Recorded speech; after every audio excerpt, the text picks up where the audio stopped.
नमस्कार, KP news 24/7 में आपका स्वागत है। आपके साथ मैं हूं अश्विनी। आइए देखते हैं इस वक्त के मुख्य समाचार।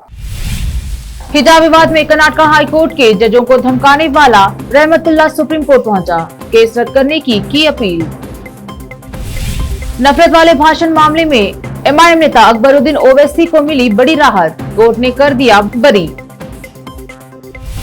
राज ठाकरे के खिलाफ आर्म्स एक्ट के तहत केस दर्ज, सभा के दौरान लहराई थी तलवार। महान चित्रकार राजा रवि वर्मा की पेंटिंग 21 करोड़ रुपए में बिकी, बड़ौदा महाराज के लिए बनाई थी ये कलाकृति।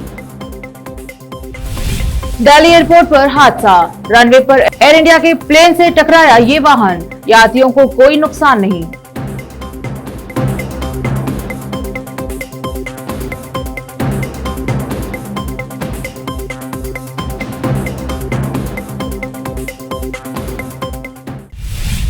अब समाचार विस्तार से शुरू करते हैं स्थानीय समाचारों से। कर्नाटक के ग्रामीण विकास और पंचायत राज मंत्री के ईश्वरप्पा के खिलाफ भ्रष्टाचार के आरोपों और ठेकेदार संतोष पाटिल की मौत पर कर्नाटक के मुख्यमंत्री बसवराज बोम्मई की चुप्पी पर सवाल उठाते हुए एसडीपीआई के सदस्यों ने सीएम के काफिले में काले झंडे लहराए। मुख्यमंत्री बंतवाल के बंतरा भवन में भाजपा कार्यकर्ताओं की बैठक के लिए जा रहे थे। जैसे ही काफिला वलाचल पहुंचा, एसडीपीआई कार्यकर्ताओं ने सड़क जाम कर दिया और काले झंडे लहराए और विरोध किया। हिजाब पर फैसला देने वाले कर्नाटक हाई कोर्ट के जजों को धमकाने वाला रहमतुल्लाह सुप्रीम कोर्ट पहुंच गया है। उसने अपनी याचिका में कहा कि या तो मेरे खिलाफ दर्ज दोनों केस रद्द हो या बेंगलुरु का केस भी मदुरै ट्रांसफर हो। इसके बाद सुप्रीम कोर्ट ने कर्नाटक और तमिलनाडु सरकार को नोटिस जारी किया और इस पर जवाब देने के लिए कहा है। बता दें कि कुछ ही दिन पहले सोशल मीडिया पर तमिलनाडु के मदुरै का एक वीडियो वायरल हुआ था। इस वीडियो में तमिलनाडु तौहीद जमात का सदस्य कोविड रहमतुल्लाह खुलेआम हिजाब पर फैसला सुनाने वाले जजों को धमकाता दिखा था। वीडियो में वो कह रहा था कि अगर जजों को कुछ होता है तो उसके जिम्मेदार वो खुद होंगे। इतना ही नहीं, उसने ये भी कहा कि झारखंड में मॉर्निंग वॉक के दौरान गलत फैसला देने वाले जज की हत्या हुई थी। बेंगलुरु डिवीजन में रेलवे सुरक्षा बल के खोजी कुत्तों को अब गोप्रो कैमरों से लैस किया गया है। कैमरों से लैस किए गए इन खोजी कुत्तों की मदद से अब शहर के प्रमुख स्टेशनों की निगरानी ज्यादा कारगर तरीके से करने में मदद होगी। पहली बार बेंगलुरु डिवीजन में खोजी कुत्तों पर गोप्रो कैमरों को फिट किया गया है। इससे पहले 2020 में विशाखापट्टनम में खोजी कुत्तों पर गोप्रो कैमरों को लगाया गया था। इस तरह से विशाखापट्टनम खोजी कुत्तों को गोप्रो कैमरों से लैस करने वाला देश का पहला स्टेशन बन गया था। बेंगलुरु रेलवे के अधिकारियों ने बताया कि आरपीएफ के डॉग स्क्वाड के लिए 10 गोप्रो कैमरे खरीदे गए हैं। इन खोजी कुत्तों में लैब्राडोर, जर्मन शेफर्ड और बेल्जियम मालिन्स नस्ल के कुत्ते शामिल हैं। गोप्रो कैमरों से लैस इन खोजी कुत्तों का उपयोग शहर के केसार, बेंगलुरु सिटी, छावनी और यशवंतपुरा जैसे प्रमुख स्टेशनों पर किया जाएगा। नफरत वाले भाषण देने को लेकर एआईएमआईएम के नेता अकबरुद्दीन ओवैसी के खिलाफ दर्ज मामले में हैदराबाद की विशेष अदालत ने आज बुधवार को फैसला सुनाया। असदुद्दीन ओवैसी के भाई अकबरुद्दीन ओवैसी को 10 साल पुराने मामले में कोर्ट ने बरी कर दिया है। सांसदों और विधायकों के खिलाफ सुनवाई करने वाली विशेष सत्र अदालत ने इससे पहले फैसला सुनाने का दिन मंगलवार 12 अप्रैल तय किया था, लेकिन बचाव पक्ष और अभियोजन पक्ष के वकील की दलीलों को सुनने के बाद अदालत ने फैसला बुधवार तक के लिए टाल दिया था। अकबरुद्दीन तेलंगाना विधानसभा में ऑल इंडिया मजलिस इत्तेहादुल मुसलमीन एआईएमआईएम के नेता हैं। अकबरुद्दीन के खिलाफ निजामाबाद और निर्मल में कथित रूप से नफरत फैलाने वाला भाषण देने का मामला वर्ष 2012 में दर्ज किया गया था। इस मामले की सुनवाई को लेकर अकबरुद्दीन मंगलवार को अदालत के सामने पेश हुए थे। महाराष्ट्र नवनिर्माण सेना प्रमुख राज ठाकरे के खिलाफ तलवार लहराने के मामले पर एफआईआर दर्ज हुई है। जानकारी के अनुसार ठाणे के नौपाड़ा पुलिस स्टेशन में राज ठाकरे पर आर्म्स एक्ट के तहत केस दर्ज किया गया है। भारतीय हथियार कायदा 4 व 25 के तहत ये मामला दर्ज हुआ है। मनसे नेता अविनाश जाधव और रविंद्र मोरे पर भी केस रजिस्टर किया गया है। दरअसल राज ठाकरे ने मंगलवार को एक सभा में तलवार लहराई थी। एनसीपी के नेता शरद पवार के घर पर हमले के मामले में गावदेवी पुलिस स्टेशन ने पुणे से पत्रकार चंद्रकांत सूर्यवंशी को गिरफ्तार किया है। Chandrakant Suryavanshi MJT YouTube news channel का पत्रकार है। मामले में अब तक 115 लोग गिरफ्तार किए जा चुके हैं, जिसमें से 109 को जेल हिरासत में भेज दिया गया है। केंद्र बनाम राज्य की लड़ाई में एक दूसरे के नेताओं को जेल में डालने के सवाल पर शरद पवार ने कहा कि राजनीति कहां ले जा रही है प्रदेश को, मुझे पता नहीं ये कहां तक जाएगी, लेकिन दो राज्यों के नेताओं महाराष्ट्र और पश्चिम बंगाल में एजेंसी का दुरुपयोग कर नेताओं को गिरफ्तार करने की कोशिश हो रही है। हम भी इसका सामना करने को तैयार हैं। बीजेपी के खिलाफ देश में तीसरे मोर्चे में कांग्रेस के होने या ना होने पर वह बोले कि बीजेपी के खिलाफ कोई भी फ्रंट हो बिना कांग्रेस के नहीं बन सकता। ये पूछने पर कि सोनिया गांधी और राहुल गांधी के नेतृत्व पर लोग नाराज हैं। इस पर पवार ने कहा कि सबको एक साथ बैठाकर बात करनी होगी। अब वक्त एक छोटे से ब्रेक का, जल्द लौटते हैं ब्रेक के बाद। हिंदुस्तान के हर कोने में हम हैं मौजूद।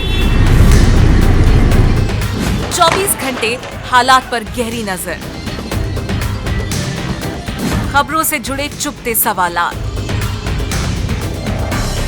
और आपको दिखाता है धार्मिक, सामाजिक, राजनीतिक, लोकल और इंटरनेशनल न्यूज की सबसे बेहतर कवरेज, जो आपको रखती है हर पल बाखबर। देश और दुनिया भर की खबर के लिए देखते रहें KP News 24/7। नूर एजुकेशन ट्रस्ट बीदर की ओर से चलाए जाने वाला नूर M.Ed and B.Ed college Bidar, recognized by NCTE Delhi and affiliated to Gulbarga University, Gulbarga. Admission are open for the academic year 2021-22. विशेषज्ञ और सक्षम शिक्षकों द्वारा शिक्षा प्राप्त करने के लिए नूर M.Ed and B.Ed कॉलेज में दाखिला लें और शांत वातावरण में शिक्षा प्राप्त करें। बीदर शहर में बेहतर शिक्षा का एकमात्र केंद्र Noor M.Ed and B.Ed college, Shahpur gate, Bidar. Phone numbers 9945283920, 8482221297। रोगियों की सेवा और देखभाल करना जहां बड़े सम्मान की बात है, वहीं ये एक सम्मानीय पेशा भी है। इस पेशे को अपनाने वालों को नर्स कहा जाता है और इसका प्रशिक्षण लेने को नर्सिंग कहते हैं। इस नर्सिंग कोर्स की शिक्षा लेने के लिए सुखद वातावरण और अच्छे प्रशिक्षण केंद्र की आवश्यकता होती है। नर्सिंग कोर्स की शिक्षा देने वाला बीदर में एकमात्र केंद्र है श्री नानक झिर्रा साहेब फाउंडेशन बीदर की ओर से चलाए जाने वाला Shri Nanak Jhirra Saheb college of nursing, affiliated to Rajiv Gandhi university of health science Karnataka, जहां पर विशाल क्लासरूम, बेहतर प्रयोगशाला, कम्युनिटी लैब, न्यूट्रिशन लैब, विशाल और सुखद वातावरण में नर्सिंग की शिक्षा देने की सुविधा, विशाल और सुंदर कॉन्फ्रेंस हॉल, हवादार और बड़ी सी लाइब्रेरी के साथ साथ सभी प्रकार की उपयोग की जाने वाली सामग्री के साथ एनाटॉमी लैब और एडमिनिस्ट्रेशन ऑफिस उपलब्ध है। Vice chairperson Mrs Reshma Kaur की देखरेख में चलाए जाने वाला और प्रिंसिपल मिस्टर महांतेश की निगरानी में बेहतर नर्सिंग ट्रेनिंग का एकमात्र केंद्र Shri Nanak Jhirra Saheb college of nursing, near Nehru stadium, Bidar. Admission are open for the academic year 2021-22. Phone number 08483228272.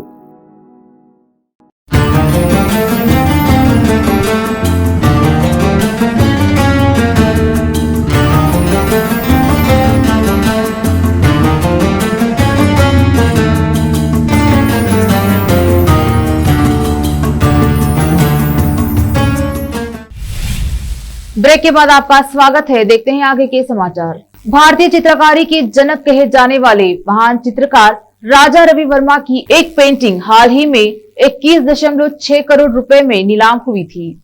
यह ऐतिहासिक पेंटिंग 130 वर्ष पुरानी है।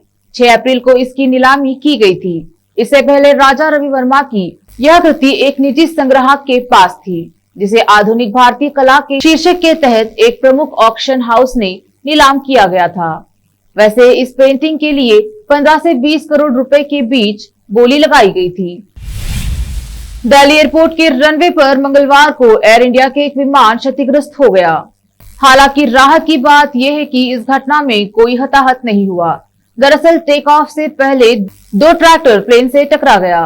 सिविल एविएशन डिपार्टमेंट ने इस बात की जानकारी दी। बताया गया कि 1-2 ट्रैक्टर खराब होने के कारण एयर इंडिया के विमान के अगले हिस्से टकरा गया और इससे प्लेन को नुकसान पहुंचा। डीजीसीए के अधिकारियों ने बताया कि इस घटना में कोई यात्री घायल नहीं हुआ, लेकिन इस घटना के बाद गुवाहाटी जाने वाले 182 सीटों वाले विमान को निरीक्षण और सुधार के लिए रोक लिया गया। अधिकारियों के अनुसार इस विमान को टो ट्रैक्टर से रनवे की ओर पीछे धकेला जा रहा था। इस बीच टो बार की हैंडलिंग पिन टूट गई और ट्रैक्टर विमान के अगले भाग से जा टकराया। दिल्ली के परिवहन मंत्री कैलाश गहलोत ने बुधवार को राजघाट क्लस्टर डिपो से 80 एसी बसों को हरी झंडी दिखाकर रवाना किया। ये बसें सभी आधुनिक सुविधाओं से लैस है। बता दें कि ये सभी एसी बसें हैं जिसमें सीसीटीवी के साथ पैनिक बटन समेत बहुत सारे एडवांस फीचर्स मौजूद हैं। परिवहन मंत्री ने कहा, मुख्यमंत्री अरविंद केजरीवाल के नेतृत्व में हमने दिल्ली की जनता को जो बढ़िया ट्रांसपोर्ट सिस्टम बनाने का वादा किया था, उसी को आगे बढ़ाते हुए हम हर महीने ज्यादा से ज्यादा संख्या में बसों का जुगाड़ कर रहे हैं। उत्तर प्रदेश विधानसभा चुनाव में हार के बाद से ही यूपी के पूर्व मुख्यमंत्री अखिलेश यादव की पार्टी समाजवादी पार्टी में उथल पुथल चल रही है। अब खबर है कि चाचा शिवपाल यादव के बाद आजम खान भी नाराज चल रहे हैं और दोनों नेता एक साथ आ सकते हैं। शिवपाल यादव के बाद आजम खान खेमे से भी अखिलेश यादव के खिलाफ करीबी नाराजगी की खबरें लगातार आ रही हैं। सूत्रों के अनुसार इस बीच आजम खान शिवपाल यादव के संपर्क में हैं और आने वाले समय में दोनों नेता एक साथ आ सकते हैं। आखिर में फिर एक बार देखते हैं मुख्य समाचार। हिजाब विवाद में कर्नाटक हाईकोर्ट के जजों को धमकाने वाला रहमतुल्लाह सुप्रीम कोर्ट पहुंचा, केस रद्द करने की अपील। नफरत वाले भाषण मामले में एमआईएम नेता अकबरुद्दीन ओवैसी को मिली बड़ी राहत, कोर्ट ने कर दिया बरी। राज ठाकरे के खिलाफ आर्म्स एक्ट के तहत केस दर्ज, सभा के दौरान लहराई थी तलवार। महान चित्रकार राजा रवि वर्मा की पेंटिंग 21 करोड़ रुपए में बिकी, बड़ौदा महाराज के लिए बनाई थी ये कलाकृति। दिल्ली एयरपोर्ट पर हादसा, रनवे पर एयर इंडिया के प्लेन से टकराया ये वाहन, यात्रियों को कोई नुकसान नहीं।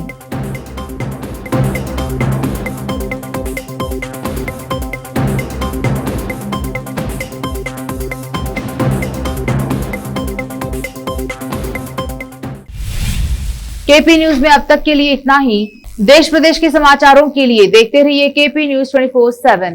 धन्यवाद।